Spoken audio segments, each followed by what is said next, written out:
नमस्कार, आप देख रहे हैं the true Hunt for the people by the people.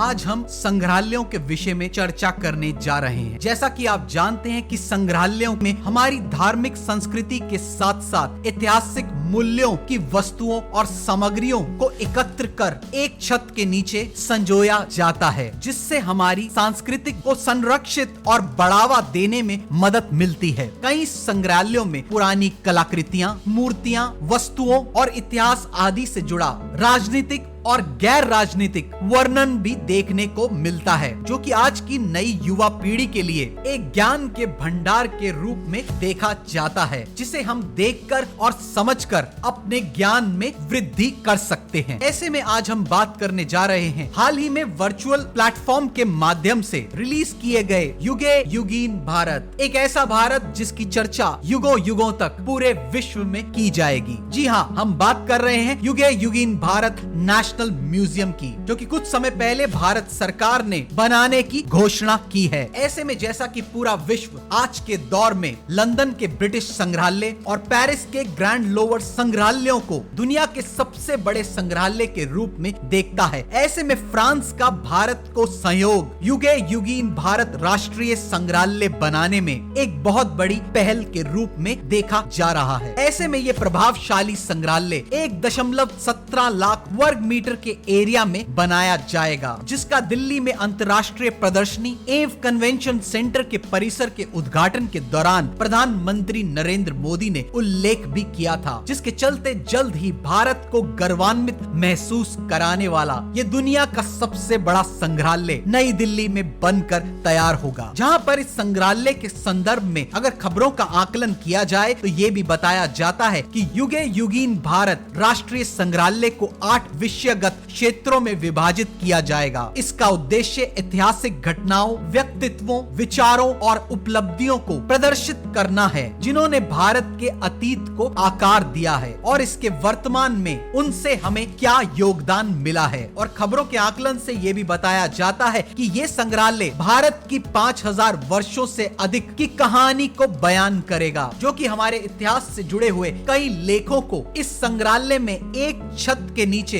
एक कहानी के रूप में आम लोगों से रूबरू कराएगा। ऐसे में अनुमान ये लगाया जा रहा है कि ये संग्रहालय 2026 के लगभग हमें पूर्ण रूप से देखने को मिल सकता है, पर इसकी पूर्ण रूप से बनने की तिथि का आने वाले दिनों में पता चलेगा। ऐसे में ये संग्रहालय पर्यटन के क्षेत्र में भारत के लिए एक महत्वपूर्ण भूमिका अदा करेगा। भारत की गिनती विश्व के सबसे बड़े संग्रहालयों में की जाएगी। ये थी द ट्रू हंट चैनल की युगे युगीन भारत म्यूजियम से जुड़ी कुछ हाइलाइट्स, और ऐसे अपडेट्स देखने के लिए जुड़े रहिए द ट्रू हंट से।